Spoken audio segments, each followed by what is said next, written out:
with another Wolff Responds.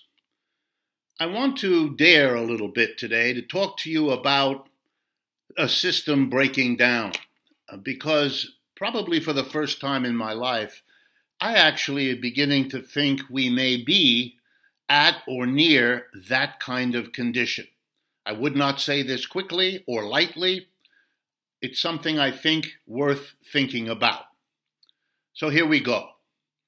I see four basic problems that the United States and its capitalist system have had for a very long time.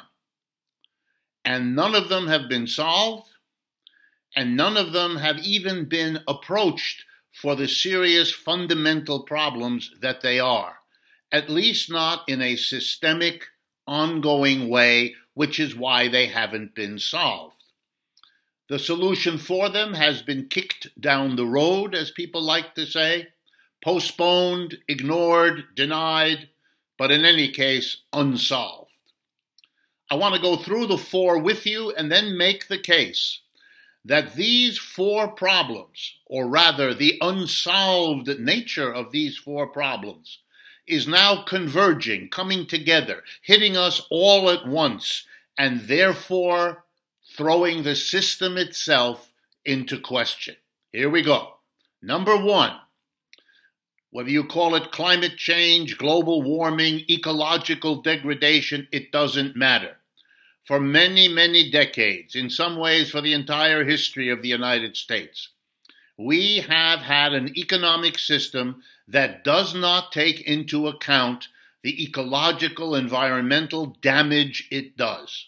Basic decisions in our economy are made by very small numbers of people, capitalists, the people who own and operate enterprises.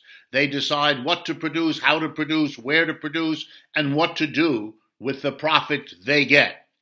And they have been all too eager to lay waste to the land, to the forests, to pollute the air and the water in the pursuit of profits, because they have not been held accountable or responsible for the costs of environmental degradation. They have ignored them.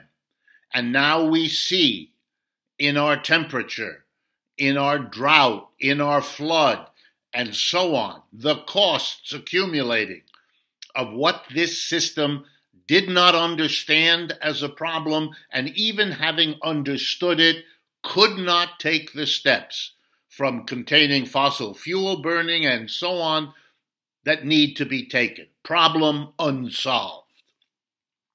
Number two, capitalism's intrinsic instability, whether you call it crisis, business cycle, breakdown, depression, recession, it doesn't matter. On average, every 4 to 7 years, the system crashes. Millions become unemployed, businesses collapse, resources are wasted, people's lives destroyed, disrupted.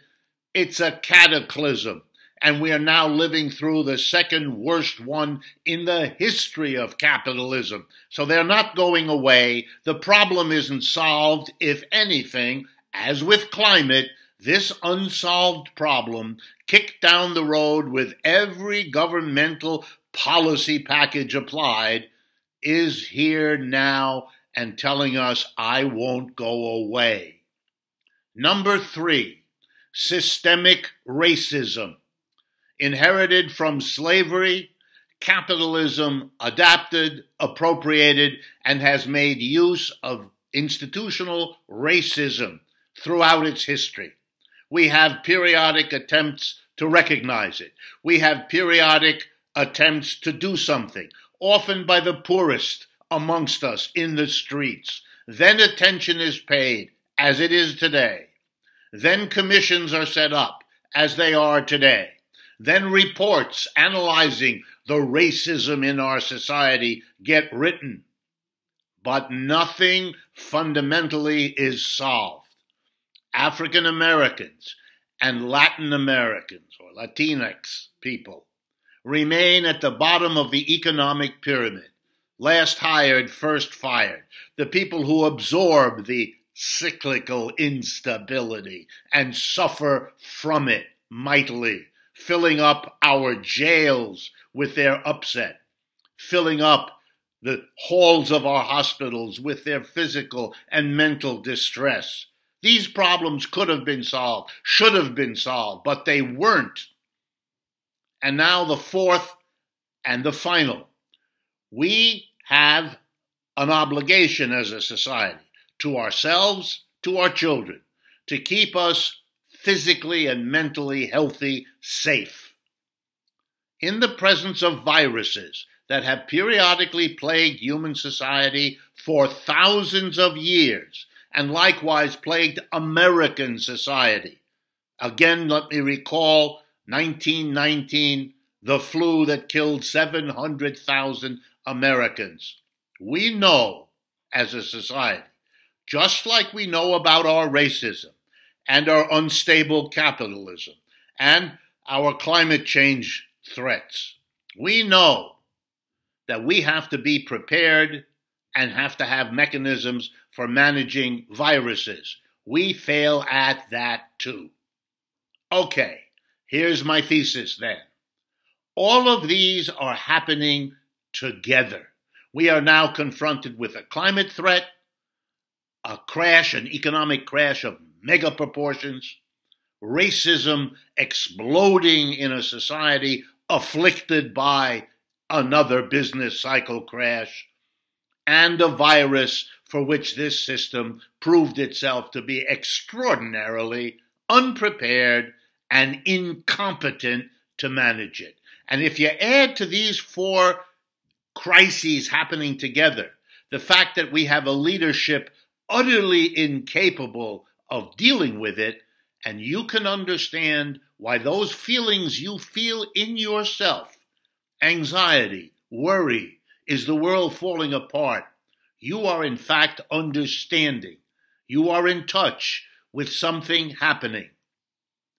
When systems are afflicted by too many of these problems that they've kicked down the road, that have accumulated, that's when they need leadership extraordinarily good. And if they get leadership that's extraordinarily bad, which is what we have today and what's on the docket for the future, then you have the conditions in which systems disintegrate. Let me remind you in closing that the Great Depression of the 1930s, the only historical recent story from which we can perhaps draw some lessons, not only did we have a crash of our capitalist economy, massive unemployment, massive poverty, but we also had a pandemic, only this time it wasn't viruses. It was another kind of natural disaster, sometimes called the Dust Bowl.